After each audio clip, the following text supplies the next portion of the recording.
कारण बहुत सारी वैकेंसीज आने वाली है, जिसके लिए इस साल 20 अगस्त को होने वाली यूपी SSSC PET की परीक्षा आपको पास करनी होगी। इस परीक्षा में लगभग 20,73,000 फॉर्म भरे गए हैं। तो आपके और आपकी सरकारी नौकरी के बीच के पहले पड़ाव पीईटी में नैया पार करवाने के लिए एग्जामपुर भारत की सबसे धुरंधर टीम के साथ आपके लिए लेकर आया है टारगेट 45 दिन अभिमन्यु बैच, जिसमें न सिर्फ आपको मिलेंगी लाइव क्लासेस, डाउट सेशन, बल्कि गुरु की गाइड भी, जिसका मूल्य 270 रुपए है। वह इस कोर्स के साथ आपको बिल्कुल मुफ्त में उपलब्ध कराई जाएगी।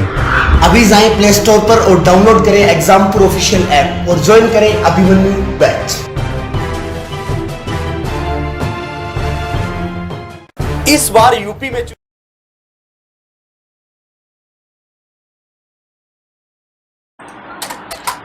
हेलो साथियों, वेलकम टू द एग्जामपुर। हमें एग्जामपुर कलम से क्रांति। नमस्कार, नमस्ते, गुड मॉर्निंग। तो क्लास बल्कि एक सेशन कहेंगे, बहुत इंपॉर्टेंट है, आपका शुरू हो गया है। जैसे कि आप सभी को पता है कि आपके लिए थोड़ी सी मुश्किल खड़ी हो गई है। ऐसा इसलिए क्योंकि आप सभी कॉम्पिटिटिव एग्जाम की तैयारी कर रहे हैं और वहां पे ना इससे सवाल पूछे जाते हैं कि भारत सरकार में इस मंत्रालय के मंत्री कौन है। हाँ, तो तब हो जाती है, ये भी पूछा जाता है कि भारत सरकार में ये मंत्री कौन सी लोकसभा सीट से सांसद हैं। राजनाथ सिंह के लिए सवाल पूछा गया था, मोदी जी के लिए कई बार सवाल पूछा गया है, और भी कई सारे मंत्री हैं जिनके लिए सवाल पूछा गया कि कौन सी लोकसभा सीट से सांसद हैं। राजनाथ सिंह के लिए सवाल यह आया कि राजनाथ सिंह लखनऊ लोकसभा सीट से किस प्रत्याशी को हरा के सांसद बने। तो अब आपके लिए करंट अफेयर थोड़ा सा और बढ़ गया है। अब आपसे नए नए मंत्रियों के नाम पूछे जाएंगे कि और पूछा जाएगा कि भारत सरकार में इस मंत्रालय के मंत्री कौन है, या ये मंत्री कौन से मंत्रालय के मंत्री हैं, या फिर ये मंत्री कौन से राज्य से आते हैं, या ये कौन से सदन के सदस्य हैं, या कौन सी लोकसभा सीट से सांसद हैं। तो भारत सरकार में कल मोदी सरकार का मंत्रिमंडल कैबिनेट एक्सटेंशन हुआ है, मंत्रिमंडल का विस्तार हुआ है, जिसमें बहुत सारे नए लोगों को जगह दी गई है मोदी सरकार में, और कई सारे पुराने लोगों की छुट्टी कर दी गई है मोदी सरकार से। तो भारत की सरकार से या भारत की संघीय सरकार में अब कौन कौन व्यक्ति मंत्री बना है, हम उस पर डिस्कशन करेंगे। और वो मंत्री कौन से राज्य से आते हैं और उनको कौन सा मंत्रालय दिया गया है, इस पर भी हम लोग डिस्कशन करेंगे। आप सभी लोग जुड़ जाओ, बहुत जबरदस्त सा सेशन आपके लिए होने जा रहा है, तो सभी लोग जल्दी से जुड़ जाएंगे। आपके सामने आपको दिख रहा है यूपी SSSC PET 45 दिन का टारगेट बैच। ये टारगेट बैच आपको 45 दिन में यूपी SSSC PET की तैयारी कराएगा और आपको अच्छे नंबर से पास कराएगा। आप अभी अगर जुड़ना चाहते हैं, या अगर अभी आप जुड़ते हैं 10 तारीख से पहले तो 699 पर आपको 15% का डिस्काउंट मिल जाएगा। और आपको एक बुक्स जिसमें यूपी SSSC PET की परीक्षा के लिए प्रश्न पत्र है, क्वेश्चन पेपर है, वो बुक बिल्कुल फ्री आपके घर पहुंच जाएगी। ये टीम है आपकी, जिसके डेमो अभी यूट्यूब पर चल रहे हैं, तो आप जाके उनको ज्वाइन कर सकते हैं। 12 बजे से अभी डेमो शुरू होगा, एक और स्टैटिक का, और 5 बजे से फिर शाम को रीजनिंग का। तो इस प्रकार से डेमो डेली चल रहे हैं, तो आप इस बैच को जल्दी से ज्वाइन कर लेंगे। अब हम आ जाते हैं अपनी जो आज का हमारा सेशन है उस पर। आप सभी को सामने दिख रहे हैं भूपेंद्र यादव। भूपेंद्र यादव की अगर बात करें तो बीजेपी के बड़े प्रसिद्ध नेता हैं और मोदी जी और अमित शाह के करीबी माने जाते हैं। राजस्थान से आते हैं, बीजेपी के सांसद हैं, राज्यसभा सांसद हैं हालांकि, और इनको जो पद दिया गया है, ये कैबिनेट मंत्री बनाए गए हैं। केंद्र में इनको कैबिनेट मंत्री बनाया गया है और भारत सरकार में पर्यावरण, वन और जलवायु परिवर्तन मंत्री हैं। इसके साथ साथ दूसरा और मंत्रालय इनका है श्रम और रोजगार मंत्री। श्रम और रोजगार मंत्री, पर्यावरण, वन और जलवायु मंत्री, तो दो मंत्रालय इनके पास हैं। दूसरे आपके साथ हैं ज्योतिरादित्य सिंधिया। ज्योतिरादित्य सिंधिया की बात करें तो ये पूर्व केंद्रीय मंत्री हैं। जब मनमोहन सिंह की सरकार थी 2009 से 2014 तक, तब इनके पास मंत्रालय था, तब ये मंत्री थे उस सरकार में भी। लेकिन पिछले कुछ दिनों पहले ही इन्होंने मध्य प्रदेश में कमलनाथ की सरकार गिराई और बीजेपी की सरकार बनवा दी, और बीजेपी में स्वयं शामिल हो गए अपने कुछ साथियों के साथ, और अब इनको मंत्रालय दिया गया है। कैबिनेट मंत्री केंद्र में बनाए गए हैं और दूसरी बार केंद्रीय मंत्री बन रहे हैं। हालांकि ये वर्तमान में बीजेपी से राज्यसभा सांसद हैं, मध्य प्रदेश से राज्यसभा सांसद, क्योंकि 2019 का लोकसभा चुनाव लड़ा था ग्वालियर से, लेकिन लोकसभा चुनाव उस समय ये कांग्रेस में थे और बीजेपी के कैंडिडेट केपी यादव, कृष्णपाल यादव जिनका नाम है, उनसे हार गए थे। बाद में बीजेपी में शामिल हुए और अब राज्यसभा सांसद हैं और अब कल इनको भारत सरकार में कैबिनेट मंत्री बना दिया गया है और इनके पास मंत्रालय आया है नागरिक उड्डयन मंत्री, जो सिविल एविएशन मिनिस्ट्री होती है, जैसे हवाई जहाज जो उड़ाती है जो मंत्रालय, भारत में जो एयरलाइन चलाता है जो मंत्रालय, उसके मंत्री हवाई जहाज मंत्री एक तरह से याद रखिए। इससे पहले हरदीप सिंह पुरी इसके मंत्री थे। तो अब क्या हो जाएंगे, 2 मंत्री आपके गुना से, सॉरी, हाँ जी, गुना से बिल्कुल। तो लोकसभा सांसद का चुनाव हार गए थे, लेकिन गुना से, बिल्कुल उसको करेक्ट कर लेंगे, ग्वालियर नहीं। तो नागरिक उड्डयन मंत्री हैं अभी, हालांकि राज्यसभा सांसद हैं, लोकसभा सीट तो की बात ही हम नहीं करेंगे क्योंकि चुनाव हार गए थे। आगे आपके आरसीपी सिंह की अगर बात करें तो पूर्व आईएएस अधिकारी हैं, नीतीश कुमार के पसंद के व्यक्ति हैं, उनके करीबी हैं और जेडीयू से आते हैं, बिहार से हैं, जेडीयू से आते हैं, जनता दल यूनाइटेड, बिहार से राज्यसभा सांसद हैं और इस्पात मंत्रालय इनको दिया गया है। सामने आपको सर्बानंद सोनोवाल दिख रहे हैं, असम के नेता हैं, पूर्व असम के चीफ मिनिस्टर हैं, कैबिनेट मंत्री हैं असम के पूर्व चीफ मिनिस्टर थे और अब संघ की सरकार में कैबिनेट मंत्रालय इनको दिया गया है। हेमंत बिश्व शर्मा के लिए अपनी सीट खाली कर दी कि आप मुख्यमंत्री बनिए, अब मैं चला केंद्र की ओर। अब इनको केंद्र में सेटल कर लिया गया है और केंद्र के मंत्री बने हैं और वर्तमान में सांसद नहीं है ये, ना लोकसभा ना राज्यसभा, और वर्तमान में जो आपके हैं वो असम की माजुली विधानसभा से विधायक हैं। तो अभी इनको सांसद बनना बाकी है। अब देखते हैं राज्यसभा सांसद बनते हैं या लोकसभा सांसद बनते हैं, क्योंकि कोई भी मंत्री 6 महीने तक मंत्री रह सकता है बिना सांसद बने। तो ये पीडीएफ आपको दे दूंगा टेलीग्राम पर, अभी तुरंत अभी आपके सामने दे के जाऊंगा, ठीक है। चलिए, तो इनको मंत्रालय दिया गया है, ये भी कैबिनेट मंत्री हैं, बंदरगाह, जहाजरानी, जलमार्ग मंत्री और आयुष मंत्री का पद इनको दिया गया है। ये इस मंत्रालय के कैबिनेट मिनिस्टर हैं। देखो होता क्या है, मैंने आपको बताया कि कैबिनेट मिनिस्टर और राज्य मंत्री। अब इस मंत्रालय में राज्य मंत्री भी हो सकता है, जैसे वित्त में होता है, एक कैबिनेट मंत्री होते हैं, वित्त मंत्री इसको कहते हैं, एक वित्त राज्य मंत्री होते हैं। तो इसमें कोई राज्य मंत्री भी हो सकता है जो इनका सहयोग करेगा। ये कैबिनेट है, अर्थात ये इस विभाग के प्रमुख हैं। आगे आ जाते हैं पशुपति कुमार पारस, ये रामविलास पासवान के छोटे भाई हैं। एलजेपी पर अब इनका कब्जा हो गया है और इनको भी अब कैबिनेट मंत्री का पद दिया गया है।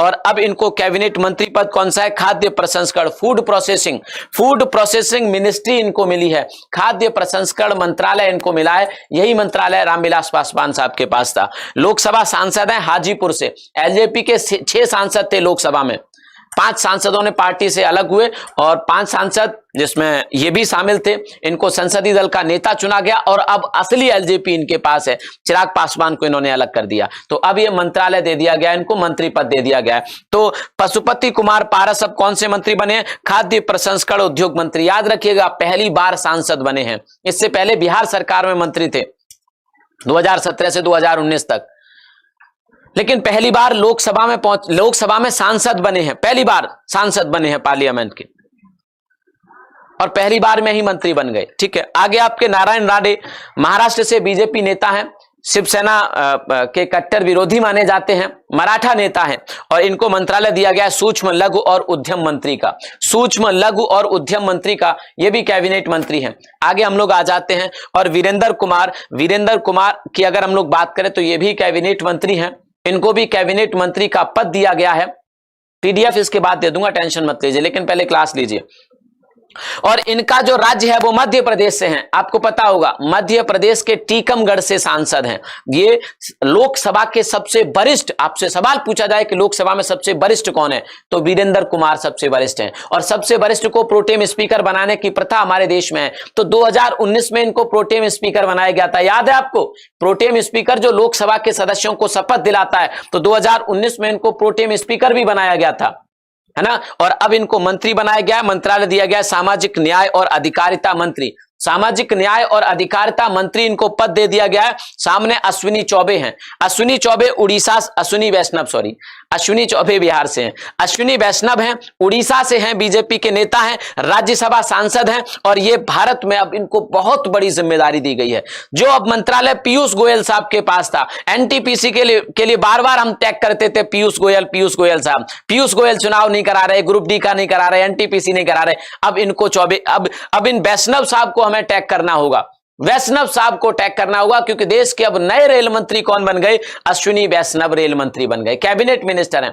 तो अश्विनी वैष्णव की जिम्मेदारी है कि अब एनटीपीसी का चुनाव एनटीपीसी के इलेक्शन करवाएं, ग्रुप डी के इलेक्शन करवाएं और जल्दी से जल्दी उसको क्या करें, रेल मिनिस्ट्री इनके पास आ गई, जल्दी से जल्दी उनको नियुक्ति पत्र दें, लोगों के रिजल्ट डिक्लेयर करवाएं। तो अब याद रख लो, अश्विनी वैष्णव को आज ही जाके ट्विटर पे फॉलो कर लेना सर्च मार के, क्योंकि इनसे काम पड़ने वाला है हमारा।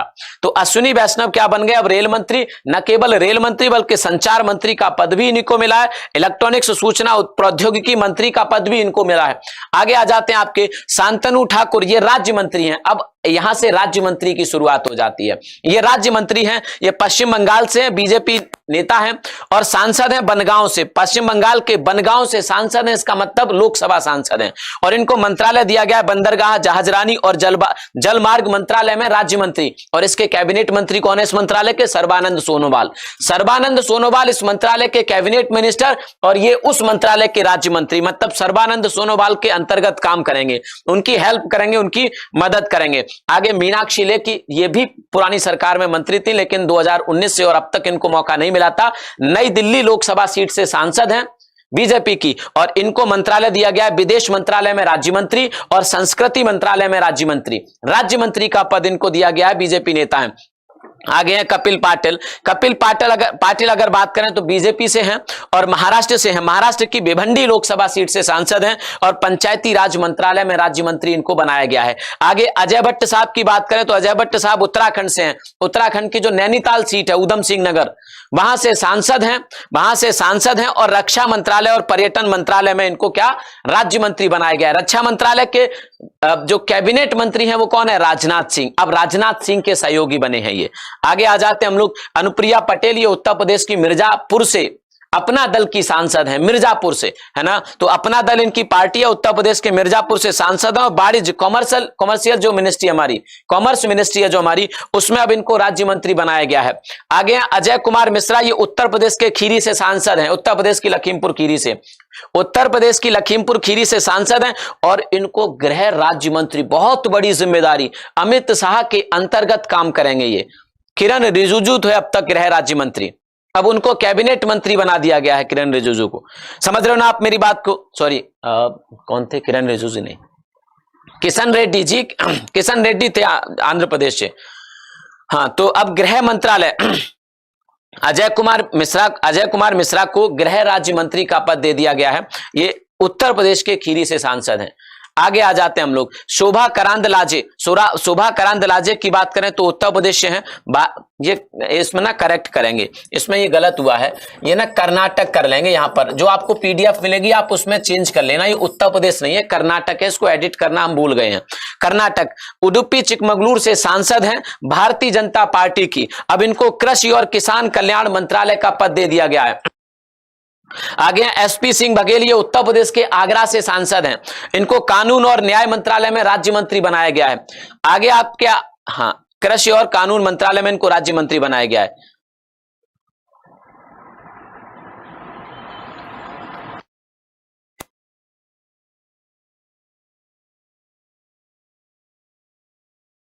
चलिए आगे आपके आ जाते हैं, दर्शना विक्रम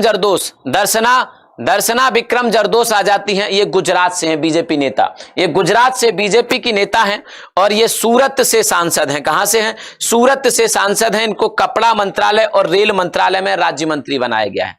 इनको कपड़ा मंत्रालय और रेल मंत्रालय में राज्य मंत्री बनाया गया है। आगे हैं उत्तर प्रदेश से भानु प्रताप वर्मा और इनको, ये बीजेपी से हैं, जालौन से सांसद हैं और सूक्ष्म लघु और मध्यम उद्यम मंत्रालय के इन्हें क्या बनाया गया है? राज्य मंत्री बनाया गया है। आगे हैं आपके अन्नपूर्णा देवी झारखंड से हैं, झारखंड के कोडरमा से सांसद हैं और इनको शिक्षा मंत्रालय में राज्य मंत्री का पद दिया गया है। शिक्षा मंत्रालय में राज्य मंत्री। और भारत के शिक्षा मंत्री कौन बने हैं, कौन बने, अभी आ रहे हैं उस पर भी, ठीक है। पंकज चौधरी की अगर बात करें तो पंकज चौधरी आपके उत्तर प्रदेश से हैं, महाराजगंज से सांसद, उत्तर प्रदेश के महाराजगंज से लोकसभा सांसद हैं और वित्त मंत्रालय में इनको राज्य मंत्री का पद दिया गया है। अनुराग ठाकुर के पास था ये वित्त मंत्रालय में राज्य मंत्री का पद, लेकिन अनुराग ठाकुर अब कैबिनेट मंत्री बन गए हैं। आगे आ जाते हैं, एन नारायण स्वामी कर्नाटक से हैं, एन नारायण स्वामी कर्नाटक से हैं, कर्नाटक के चित्रदुर्ग से सांसद और सामाजिक न्याय और अधिकारिता मंत्रालय इनको दिया गया है। कौशल किशोर की बात करें तो उत्तर प्रदेश के मोहनलालगंज से, उत्तर प्रदेश के मोहनलालगंज से हैं, लखनऊ के पास जो लोकसभा सीट है आपकी मोहनलालगंज से। अभी कोरोना के समय योगी जी को क्रिटिसाइज करके, योगी जी के खिलाफ खड़े होकर चर्चा में आए थे, अब इनको मंत्री बनाया गया, राज्य मंत्री हैं। आवास और शहरी मामलों के मंत्रालय इनको दिए गए। वीएल वर्मा ये भी उत्तर प्रदेश से हैं, बीएल वर्मा ये भी उत्तर प्रदेश की राज्यसभा सांसद है और इनको उत्तर पूर्वी जो पूर्वोत्तर क्षेत्र है उसमें विकास का मंत्री बनाया गया है। तो पूर्वोत्तर क्षेत्र के लिए विकास का मंत्री इनको बनाया गया है। अन्नपूर्णा, हाँ कोडरमा से, आपकी कोडरमा, वही तो बताया मैंने आपको कि झारखंड के कोडरमा से सांसद हैं, वही तो लिखा था इसमें, कोडरमा ही तो है इसमें। आगे आ जाते हैं आपके देबू सिंह चौहान, ये गुजरात से हैं, गुजरात की खेड़ा से लोकसभा सांसद हैं और संचार मंत्रालय में राज्य मंत्री। आगे आ जाते हैं भगवंत खुबा, ये कर्नाटक के बीदर से सांसद हैं, कर्नाटक के बीदर से सांसद हैं और इनको जो पद दिया गया नवीन और नवीकरणीय ऊर्जा मंत्रालय और रसायन और उर्वरक मंत्रालय में राज्य मंत्री। राजीव चंद्रशेखर, राजीव चंद्रशेखर कहते हैं कि इंजीनियर हैं, सॉफ्टवेयर इंजीनियर, ये भी कर्नाटक से राज्यसभा सांसद हैं। 49-48 साल की उम्र है, बहुत ज्यादा उम्र नहीं है। कौशल विकास और उद्यमिता मंत्रालय और इलेक्ट्रॉनिक्स और सूचना प्रौद्योगिकी मंत्रालय में उनको राज्य मंत्री। प्रतिमा भौमिक, इनको कहते हैं कि ये खेती किसानी करने वाली सांसद हैं, त्रिपुरा की खेती किसानी करने वाली सांसद हैं और इनको अब मोदी सरकार में जगह दी गई है। तो त्रिपुरा वेस्ट से सांसद हैं और सामाजिक न्याय और अधिकारिता मंत्रालय का पद इनको दिया गया है, मंत्रालय में इनको राज्य मंत्री का पद। सुभाष सरकार पश्चिम बंगाल की बांकुरा सीट से सांसद हैं और शिक्षा मंत्रालय में इनको राज्य मंत्री बनाया गया। आगे आपके भगवंत कराड़, ये महाराष्ट्र से हैं और बीजेपी के राज्यसभा सांसद हैं और वित्त मंत्रालय में इनको वित्त राज्य मंत्री का पद दिया गया है। डॉक्टर राजकुमार रंजन सिंह ये मणिपुर से बीजेपी सांसद हैं, इनर मणिपुर से, और इनको विदेश मंत्रालय में और शिक्षा मंत्रालय में इनको ये पद दिया गया है, इनको ये पद दिया गया है। तो आप अगर बात करें, यहां तक हम लोग बात कर चुके हैं कि इनको कौन सा मंत्रालय दिया गया है। एक सेकंड और रुक जाना, इनको कौन सा पद दिया गया है।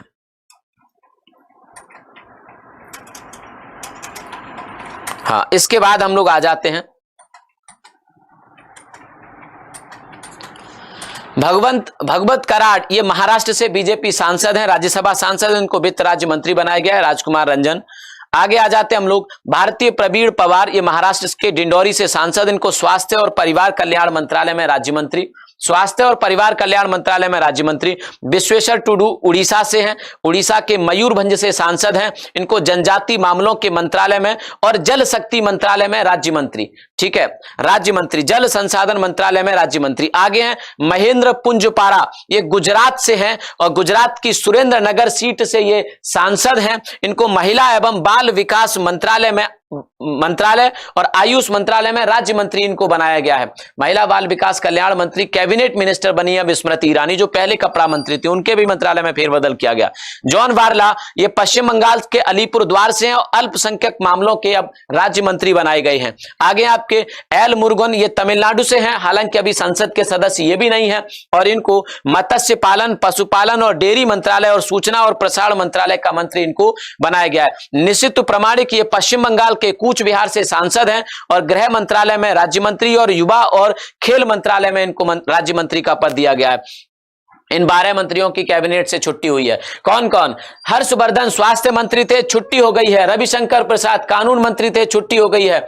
प्रकाश जावड़ेकर पर्यावरण मंत्री थे, छुट्टी हो गई है। रमेश पोखरियाल निशंक शिक्षा मंत्री थे, छुट्टी हो गई है। संतोष गंगवार श्रम मंत्री, छुट्टी हो गई है। और देबोश्री चौधरी महिला राज्य मंत्री थी, छुट्टी हो गई है।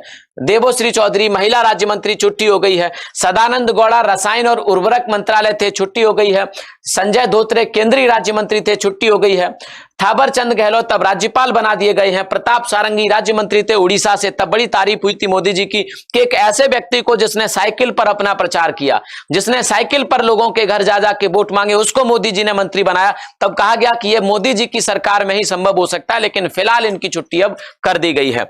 रतनलाल कटारिया राज्य मंत्री थे, छुट्टी कर दी गई। बाबुल सुप्रियो ये भी राज्य मंत्री थे, बंगाल से ताल्लुक रखते हैं और इनकी भी अब छुट्टी कर दी गई है। अब आपको इन 7 मंत्रियों का हुआ प्रमोशन। इनमें कौन? किरण रिजिजू पहले खेल राज्य मंत्री थे, यही मैंने इनकरेक्ट कर दिया था ना, है ना, खेल राज्य मंत्री थे, अब इनको कानून मंत्रालय दे दिया गया है रविशंकर प्रसाद की जगह।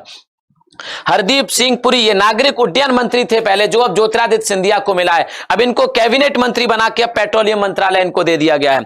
अनुराग ठाकुर जो पहले वित्त राज्य मंत्री थे, अब उनको खेल और सूचना एवं प्रसारण मंत्रालय दे दिया गया है। पुरुषोत्तम रूपाला जो पहले राज्य मंत्री थे पंचायती राज, कृषि और किसान कल्याण में, अब इनको कैबिनेट मंत्रालय दे दिया, कैबिनेट मंत्री का पद मत्स्य पशुपालन और डेयरी विभाग में दे दिया गया है, डेयरी विभाग में इनको दे दिया गया है। मनसुख मंडाविया पहले केमिकल फर्टिलाइजर और पोर्ट्स शिपिंग एंड वाटरवेज में, जो जलमार्ग वगैरह हैं, वाटरवेज, अब ये शांतनु ठाकुर को मिला है। वाटरवेज वगैरह में अब क्या थे?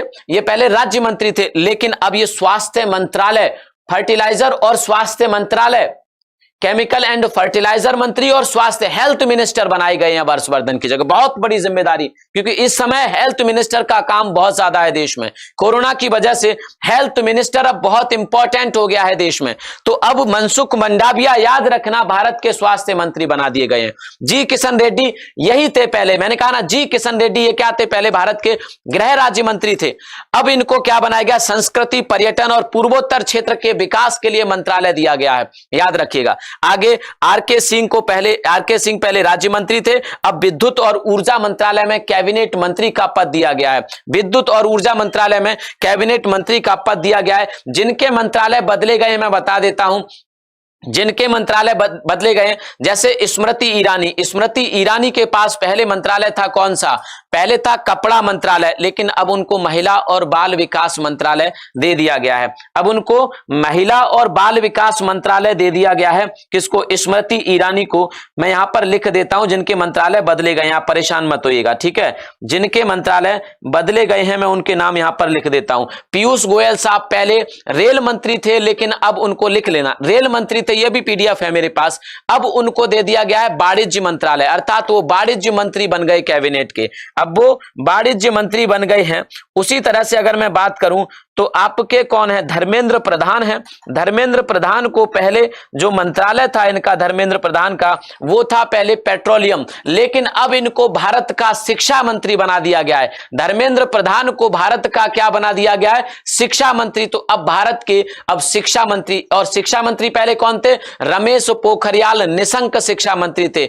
अमित शाह भारत के गृह मंत्री, अब गृह मंत्री के साथ साथ एक और मंत्रालय इनको दे दिया गया है, सहकारिता मंत्रालय, कोऑपरेटिव मिनिस्ट्री इनको दे दी गई है। तो अब भारत के सहकारिता मंत्री भी हैं और गृह मंत्री भी हैं। जो सहकारिता मंत्रालय अभी बनाया है मोदी सरकार ने, मोदी सरकार 2 मंत्रालय नए बना चुकी है, एक आपके जल शक्ति मंत्रालय और एक सहकारिता। तो सहकारिता मंत्रालय किसको दे दिया गया है? अमित शाह साहब को दे दिया गया है। तो ये कुछ लोग हैं जिनके मंत्रालय बदले गए हैं, जिनको एक मंत्रालय से दूसरे मंत्रालय में भेजा गया है। आप लोग इनको भी याद रखना, जो कैबिनेट मंत्री थे। बाकी के तो सभी मैंने यहां पर बता ही दिए कि जिनका प्रमोशन हुआ है वो कौन कौन है, और जो नए मंत्री बने हैं वो कौन कौन है, सारे बता दिया। आप सभी को पता है कि केंद्र में अधिकतम मंत्रियों की संख्या हो सकती है 81, क्योंकि लोकसभा की सदस्य संख्या के 15% से ज्यादा मंत्रियों की संख्या नहीं हो सकती है ना, तो 81 मैक्सिमम हो सकती है। और अब टोटल मंत्रियों की संख्या लगभग 76-77 तक पहुंच गई है। लगभग अब फुलफिल हो चुका है कैबिनेट, फुलफिल हो चुका है। कुछ की छुट्टी कर दी गई, कुछ नए बनाए गए, है ना। चलिएगा, तो यहां तक की ये सीरीज थी। अब मैं आपको पीडीएफ देता हूं, पीडीएफ मैं आपको देता हूं, और पीडीएफ आपको मिलेगी कहां पर? एक ना छोटी सी पीडीएफ भी मैं पीडीएफ में आपको देता हूं। आप सभी लोग ना एक channel UPSSC PETY Exampur, UPSSC PETY Exampur ना सब्सक्राइब कर लो, फिर मैं आपको पीडीएफ देता हूं। और अभी के अभी ले लो आप पीडीएफ, UPSSC PETY एग्जामपुर, उस पर पीडीएफ मैंने आपकी डाल दी है। UPSSC PETY एग्जामपुर पे पीडीएफ सेंड कर दी गई है। अब आप उस पीडीएफ को वहां से जाके डाउनलोड कर लेंगे और उस चैनल को सब्सक्राइब भी कर लेंगे आप सभी के सभी। सभी, उस चैनल को आप क्या कर लेंगे, सब्सक्राइब भी कर लेंगे आप सभी के सभी। तो ये सेशन कैसा रहा एक इस बारे में जरूर बताएंगे, और आप सभी लोग जरूर बताएंगे कि क्लास कैसी रही, और बताना क्या है, अच्छी रही। और आपको मैं बता दूं, यूपी SSSC PET के डेमो चल रहे हैं, यूपी SSSC PET के डेमो चल रहे हैं। अभी सोनम मैम का स्टैटिक जीके का डेमो है, सोनम मैम के स्टैटिक जीके का डेमो है, और आप स्टैटिक जीके का डेमो जाकर लीजिए, और आज ही फिर अभिमन्यु बैच को भी परचेज कर लीजिएगा, आज ही आप अभिमन्यु बैच को परचेज कर लीजिएगा। चलिएगा, तो आप, मुझे उम्मीद है कि 10 तारीख से पहले आप अभिमन्यु बैच के साथ जुड़ जाएंगे, क्योंकि ये क्लासेस एप्लीकेशन पर शिफ्ट हो जाएंगी, और आपके क्या हो जाएंगे, एप्लीकेशन के साथ साथ फिर आपको जो 15% का डिस्काउंट मिल रहा है वो भी बंद हो जाएगा। तो आज ही आप अभिमन्यु बैच को जाके परचेज कर लेंगे भाई मेरे, आज ही आप अभिमन्यु बैच को जाके परचेज कर लेंगे, ठीक है। यूपी SSSC PET टारगेटेड 45 दिन का बैच है, जिसमें धुरंधर टीम आपके सामने है, विवेक सर लीड कर रहे हैं, और सब कुछ जबरदस्त स्मूथली चल रहा है, PDF आपको समय से मिल रही है। बाकी शुक्रिया आप सभी का, थैंक यू, जय हिंद जय भारत, थैंक यू। के कारण बहुत सारी वैकेंसीज आने वाली है, जिसके लिए इस साल 20 अगस्त को होने वाली यूपी SSSC PET की परीक्षा आपको पास करनी होगी। इस परीक्षा में लगभग 20,73,000 फॉर्म भरे गए हैं। तो आपके और आपकी सरकारी नौकरी के बीच के पहले पड़ाव PET में नैया पार करवाने के लिए एग्जामपुर भारत की सबसे धुरंधर टीम के साथ आपके लिए लेकर आया है टारगेट 45 दिन अभिमन्यु बैच, जिसमें न सिर्फ आपको मिलेंगी लाइव क्लासेस, डाउट सेशन, बल्कि गुरु की गाइड भी, जिसका मूल्य 270 रुपए है, वह इस कोर्स के साथ आपको बिल्कुल मुफ्त में उपलब्ध कराई जाएगी। अभी जाएं प्ले स्टोर पर और डाउनलोड करें एग्जामपुर ऑफिशियल ऐप और ज्वाइन करें अभिमन्यु।